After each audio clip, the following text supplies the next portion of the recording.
വെറുതെയാണോ ഭരണം കിട്ടാൻ ഉന്തും തള്ളും നടത്തുന്നത്? പെൻഷൻ കൊടുക്കാൻ കാശില്ല, ശമ്പളം കൊടുക്കാനുമില്ല. ഒന്ന് ഓർമ്മിപ്പിച്ചുകൊണ്ട് വാർത്തയിലേക്ക് കിടക്കാം.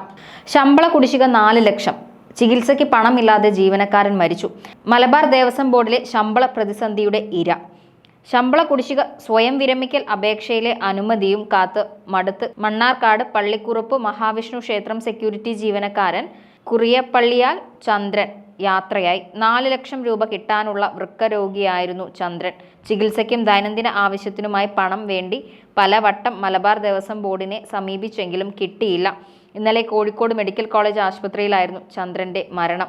മലബാർ ദേവസ്വം ബോർഡിന് കീഴിൽ 1996 ജനുവരിയിലാണ് ജോലിയിൽ പ്രവേശിച്ചത്. ആദ്യകാലത്ത് ശമ്പളം ലഭിച്ചെങ്കിലും സാങ്കേതിക കാരണങ്ങളാൽ ചന്ദ്രൻ ഉൾപ്പെടെ ദേവസ്വം ബോർഡിലെ ഒട്ടേറെ ജീവനക്കാരുടെ ശമ്പളം 2010-2015 കാലയളവിൽ കുടിശ്ശികയായി. ഇക്കാലത്തേക്ക് ചന്ദ്രന് ഏകദേശം 3 ലക്ഷം രൂപയാണ് കിട്ടാനുള്ളത്. പിന്നീട് ശമ്പളം അനുവദിച്ചെങ്കിലും കുടിശ്ശിക നൽകിയില്ല. ഇതു ലഭിക്കാതെ ക്ഷേത്രം ഭരണസമിതിയുടേത് ഉൾപ്പെടെ ആവശ്യമായ മുഴുവൻ രേഖകളും നൽകിയെങ്കിലും ദേവസ്വം ബോർഡ് നടപടിയെടുത്തില്ല. പ്രമേഹത്തിനുൾപ്പെടെ ചികിത്സ ആരംഭിച്ചതോടെ നിത്യവൃത്തിക്ക് ബുദ്ധിമുട്ടി. വീട് നന്നാക്കാനും കഴിഞ്ഞില്ല. ഡയാലിസിസ് നടത്തുമ്പോഴും കുടിശ്ശിക കിട്ടാൻ ഓഫീസുകളെ സമീപിച്ചിരുന്നു. ഇതിനിടെ 2024 സാങ്കേതിക പ്രശ്നങ്ങൾ പറഞ്ഞ് വേതനം 1 ലക്ഷത്തിലേറെ രൂപ കൂടി വീണ്ടും കുടിശ്ശികയായി. 2024 നവംബർ വരെ ജോലിയിൽ തുടർന്ന ചന്ദ്രൻ ആരോഗ്യം മോശമായതോടെ സ്വയം വിരമിക്കലിന് അപേക്ഷ നൽകി. ഇതാണ് കേരളം. ഇതാണ് കേരളത്തിൻ്റെ അവസ്ഥ. പക്ഷേ ഇവിടെ നമ്മുടെ കാശുകൊണ്ട് സുഖിച്ചുണ്ണുന്ന, നാട് ചുറ്റുന്ന ഒരുപാട് പേരുണ്ട്. അതിൽ ഒരു വലിയ കണക്കാണ് ഇപ്പോൾ പുറത്തു വന്നിരിക്കുന്നത്. അത് എല്ലാവരും അറിഞ്ഞത് തന്നെയാണ്. മെസ്സിയെ ക്ഷണിക്കാൻ എന്ന പേരിലുള്ള കായിക മന്ത്രിയുടെ സ്പെയിൻ യാത്രയ്ക്ക് സർക്കാർ ചെലവാക്കിയത് 13 ലക്ഷം രൂപയാണ്. 2024 സെപ്റ്റംബറിലെ യാത്രയ്ക്കാണ് 13 ലക്ഷം ചെലവായത്. വിവരാവകാശ രേഖ പുറത്തു വന്നതോടെ പണി പാളിയ അവസ്ഥയിലാണ് സർക്കാർ. അതും ഈ വാർത്തയും കൂടെ ഒന്നിച്ചു പറയാൻ കാരണം സർക്കാരിന്റെ കെടുകാര്യസ്ഥത തന്നെയാണ്. മന്ത്രിക്കൊപ്പം കായിക വകുപ്പ് സെക്രട്ടറിയും കായിക യുവജനകാര്യ ഡയറക്ടറും സ്പെയിൻ സന്ദർശിച്ചിരുന്നു അത്രേ. ഒന്ന് ആലോചിച്ചു നോക്കണം. നമ്മൾ നികുതി അടയ്ക്കുന്നു, സർക്കാരിലെ ഉദ്യോഗസ്ഥരും സർക്കാരിന്റെ മന്ത്രിയും നാട് തെണ്ടുന്നു. നാട്ടിലെ ജനങ്ങൾ മരുന്ന് വാങ്ങാൻ പൈസയില്ലാതെ തെരുവിലിറങ്ങേണ്ട അവസ്ഥയാണ്. മെസ്സിയെ കൊണ്ടുവരുന്നതിൽ സർക്കാരിന് 1 രൂപ പോലും ചെലവില്ലെന്നായിരുന്നു മന്ത്രിയുടെ വാദം. അതേതായാലും വലിയ അന്തസ്സായി. ഇപ്പോൾ എന്തായാലും 13 ലക്ഷം രൂപ ചെലവായിട്ടുണ്ട്. മന്ത്രി ഇപ്പോൾ അതങ്ങ് സമ്മതിച്ചേ തീരും.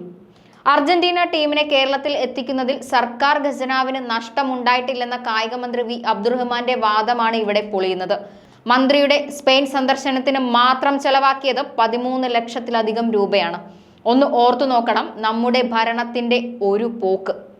അർജന്റീന ടീമിനെ കേരളത്തിൽ എത്തിക്കുന്നതുമായി ബന്ധപ്പെട്ട ചെലവുകളെല്ലാം നോക്കുന്നത് സ്പോൺസർ ആണെന്നും സർക്കാർ നഷ്ടമില്ലാതെയാണ് ഇത് എന്നൊക്കെ കായിക മന്ത്രി പറഞ്ഞത് ഇപ്പോൾ വെള്ളത്തിൽ വരച്ച വര പോലെയാണ്.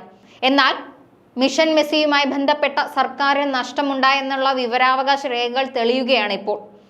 2024 സെപ്റ്റംബറിൽ അർജന്റീന ഫുട്ബോൾ അസോസിയേഷനുമായുള്ള ചർച്ചയ്ക്ക് എന്ന പേരിലായിരുന്നു മന്ത്രിയുടെയും കായിക വകുപ്പിലെ ഉദ്യോഗസ്ഥരുടെയും സ്പെയിൻ സന്ദർശനം.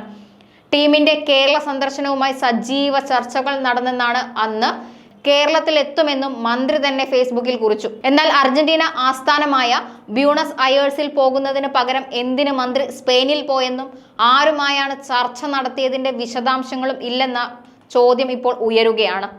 അങ്ങനെ ദുരൂഹതകൾ അടങ്ങിയ സ്പെയിൻ യാത്രയ്ക്ക് ചെലവായത് 13,04,434 രൂപ.